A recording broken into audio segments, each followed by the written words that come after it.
ان غزوات کا، ان تمام چیزوں کا ہمارے لیے آج کے زمانے، آج کے مسلمان کے لیے کیا سبق ہے ان چیزوں کا؟ صحیح.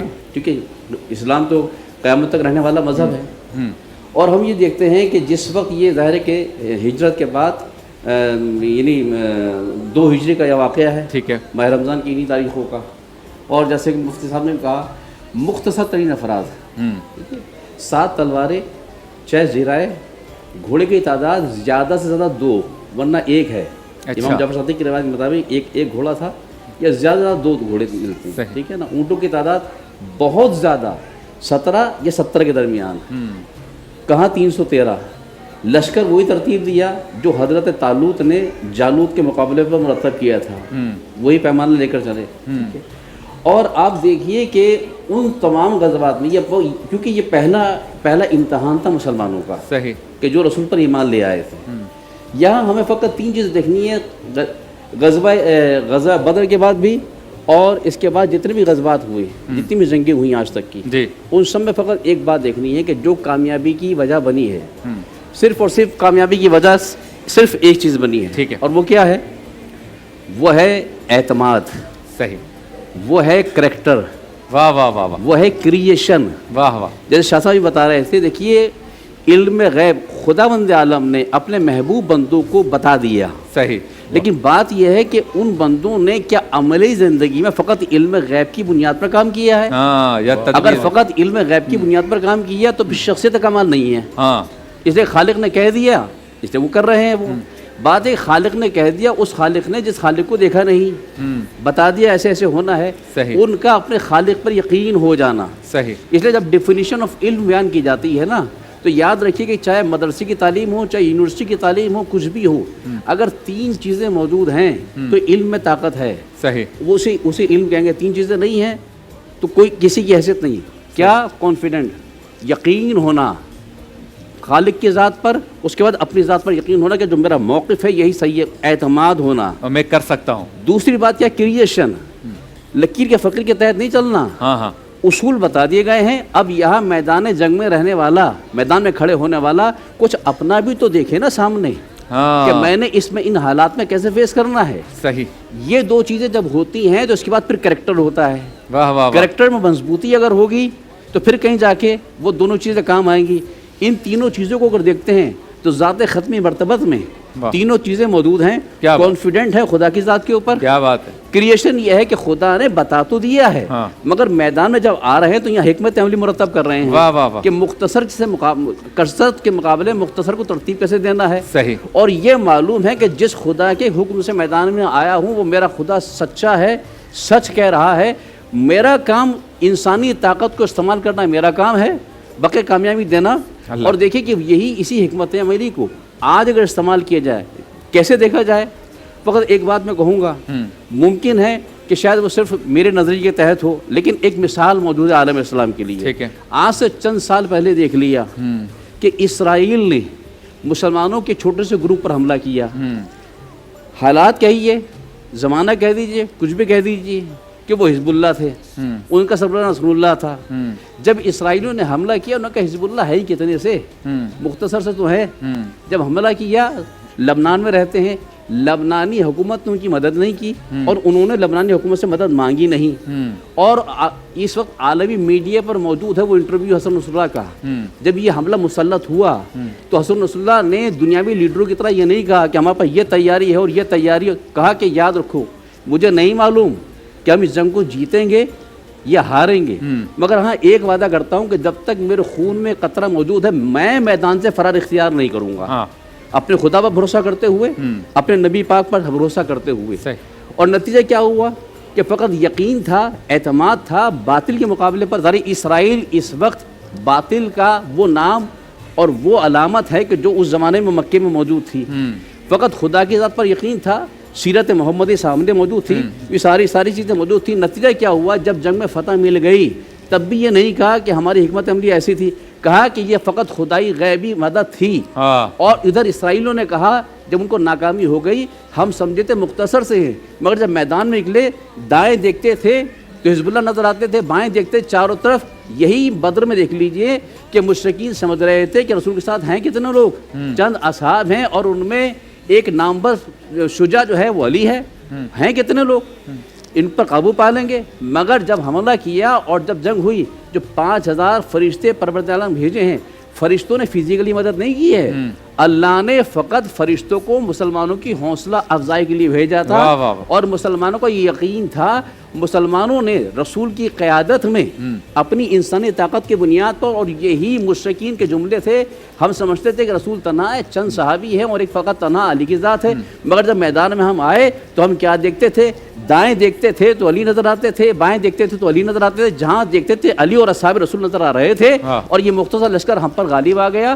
آج دنیا کی بڑی بڑی جنگوں میں پوری ذمہ داری سے یہ بات عرض کر رہا ہوں، شاہ صاحب نے بہت اچھی بات کہی کہ یہ آج دنیا کی بڑی بڑی جنگوں کی حکمت عملی بنائی جاتی ہے غزوات رسول کی بنیاد پر. کیا بات ہے کہ کیسے پلاننگ بنائی جائے. ہم مسلمانوں کا المیہ یہ ہے کہ ہم نے فقط کتابوں کو تاکید نسیان کر دیا ہے، واقعات کو فقط سن لیتے ہیں اور واہ کر دیتے ہیں، کبھی اس کو عملی زندگی مرتب نہیں کرتے. کیا بات. اور مشرکین اور منافقین جو آج بھی موجود ہیں وہ ہمارے انہی اصولوں سے فوائد اٹھا رہے ہیں. بہت شکریہ. چلتے ہیں بریک کی جانب، بریک کے بعد ہوتی ہے آپ سے دوبارہ ملاقات.